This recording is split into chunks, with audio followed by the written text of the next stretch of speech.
Here we have some native Texas box turtles crawling all over each other so they can get to their food. We have a lot of things for them to eat, lettuce and berries and corn. And over there in your upper right corner, you see a little guy coming into view. He is called a South American RedFoot tortoise. So he is over there in the pen with the little box turtles, also trying to get his share of food. So they love to eat, and they all seem to fight each other for it almost, but they're just all trying to get their share. The little box turtle you see there has blue paint on him. He is a rescue. We do a lot of animal rescues. He was found walking up someone's driveway. Unfortunately, people do mean things like that to turtles and tortoises, which you should never do. They can feel on their shell, and so it hurts them when people do things like that to them. So we should always remember to leave wildlife alone and just let them live in peace. This is Todd. Todd is an adult-sized South American redfoot tortoise. You saw the baby a minute ago. The baby with the box turtles was called Timmy. So this is Todd over here, also eating his lettuce and his berries. Todd's one of our very favorite animals. He's very friendly. He loves being petted. Like I said before, they can feel it when people are touching their shell. So when you're nice to him and pet him, he definitely enjoys that. All the kids at our programs always enjoy watching Todd walk around and getting to pet him. He's very friendly, and sometimes we think he might think he's a dog. You can see he might have a little bit of a problem trying to find his lettuce there. He has some eyesight problems nowadays as he's getting a little bit older. He'd be middle-aged, basically. These guys can live over 50 years, but he's probably 25 years old or so, and he has a little bit of eyesight issues, but he still gets around great.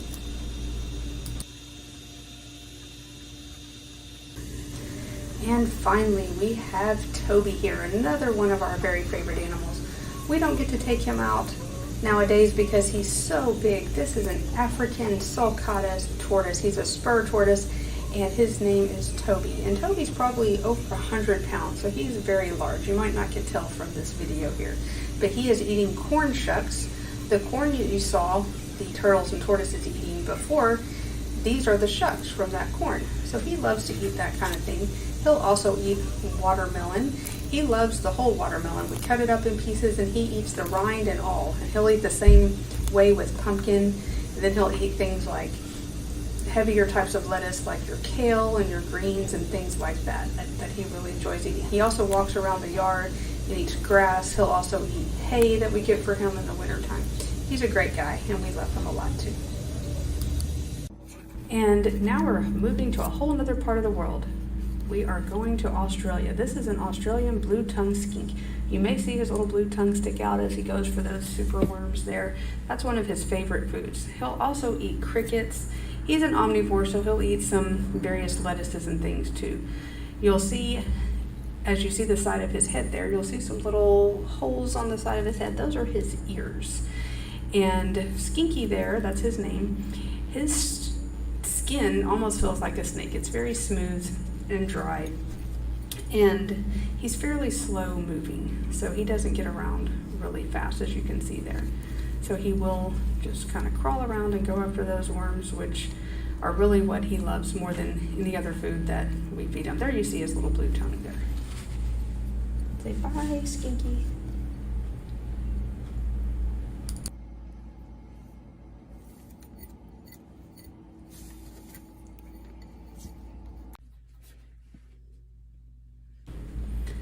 This next guy we see is also from Australia, but he is called a bearded dragon. You can see those holes on the side of his head too, which are his little ears.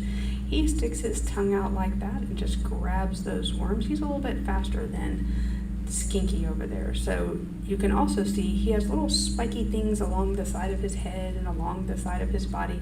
Those things are not really sharp. They're there more to ward off your predators. And when he gets really mad, the reason he's called a bearded dragon is that under his chin there will turn really black and it'll look like a beard. And that's when you know he is not in a good mood at all.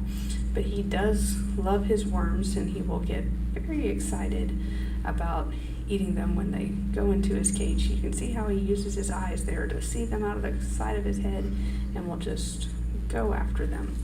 He may be full right now already, though. Say bye, bye there, bearded dragon.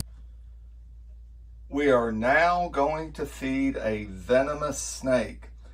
You can see the dead rat, it's a young rat, or what we call a medium-sized rat, sitting there on the paper. We're going to move a venomous cottonmouth into the cage, see if he will eat for us. As soon as he figures out there's food, he will probably eat it. Let's see what happens. Hasn't found it yet. His pits might pick it up. They're heat sensors. They have two little pits between their eye and their nose, one on each side of the head, and this can tell temperature. He's just trying to figure out how to get out of this temporary cage I have him in. Doesn't know exactly what's going on. You can see the underbelly there very well. See if he sees that rat.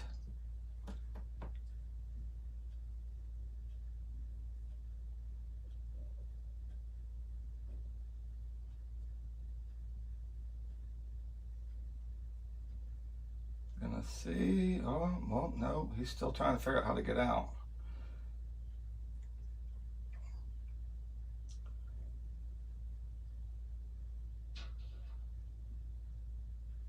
He's thinking. Oh wait, he might be sensing it now. I see him hunting a little bit.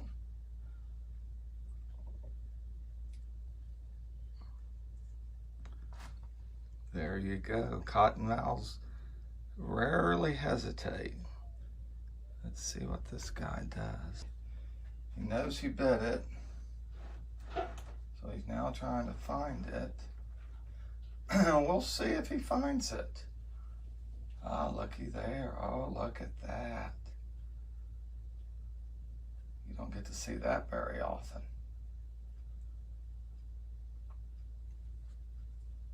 What he just did was reset his fangs after biting that rat when we first put him in there, or actually not when we put him in there, when he first discovered it. Still not sure what to do in this temporary enclosure here.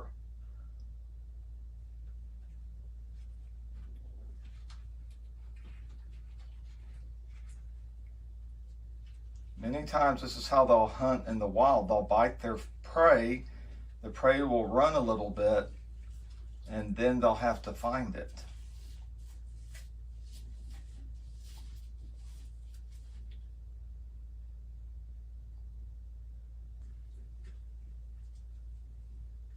So he's still thinking about how to get out, I believe, instead of his food, but we'll see. They're usually pretty tunnel vision when it comes to food. But you never can predict what a wild animal will do. And this is a wild snake. This is not a pet.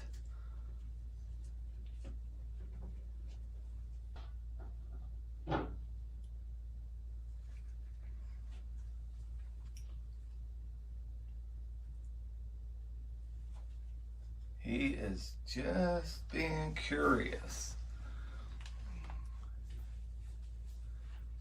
You can see the banding on him. Many people believe cottonmouths are black, are really dark. This is a dark colored snake, but he's well marked.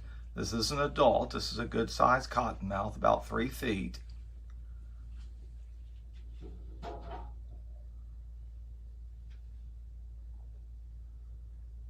I'm going to leave the room for a second.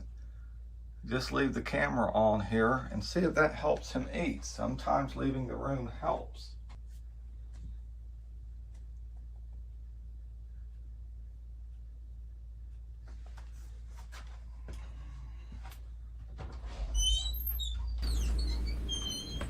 As you can see, the cottonmouth is sitting there thinking, where is my food? Where's the head to this food?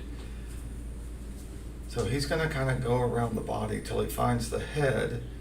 Then he will begin swallowing. He will actually take his lower jaw and spread it. And when they spread the lower jaw, That's the part that spreads, not the upper jaw. A venomous snake has the advantage of fangs, which we'll probably see in a few minutes here. And those fangs will help bring it in, but it's the lower jaw that he walks it in slowly until he gets all the way to the tail. Let's wait and see what happens. See, he's already opening that lower jaw. Can't really see that. Maybe if he'd lift it up a little bit for us. Ah, okay, we'll pull it back. That'll work.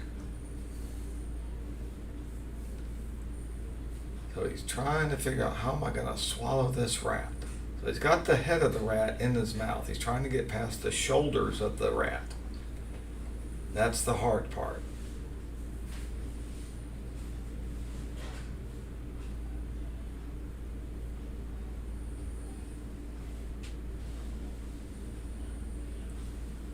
See, he keeps lifting his head, trying to get that right traction to pull that food in. It's kind of like you using your fingers to pull something towards you. That's what they're doing with their jaws. It's like their fingers. He's really pushing and pulling at the same time. And he'll get in just a little bit at a time, and that's how he ends up swallowing the entire rat.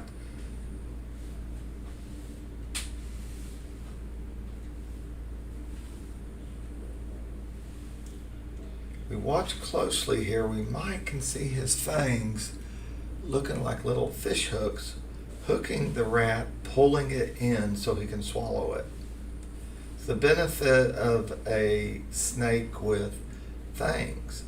But if you were looking at a non-venomous snake doing the exact same thing, he has 2 rows of teeth that he pulls his food in with. So the venomous snake uses their fangs, the non-venomous snake uses 4 rows of teeth, 2 on each side.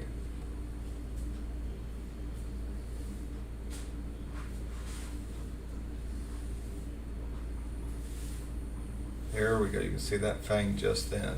It's that little pink flesh that you see there up below the eye, close to the nose, but inside the mouth. And those fangs are movable. They can move in or out, up or down, sideways or inward. Now he's working on getting the hips in. He's gotten past the shoulders.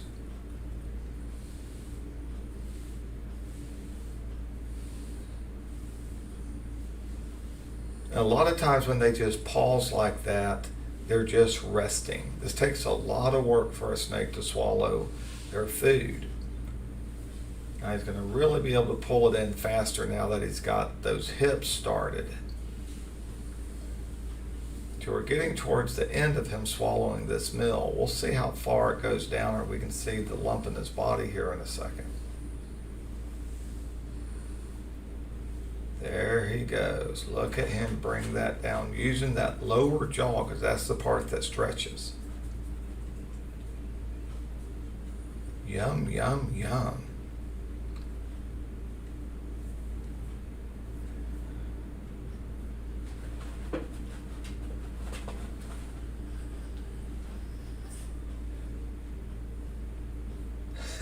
Just the tail hanging out. See if he can get that all the way down. Oh, he's going to be a full snake.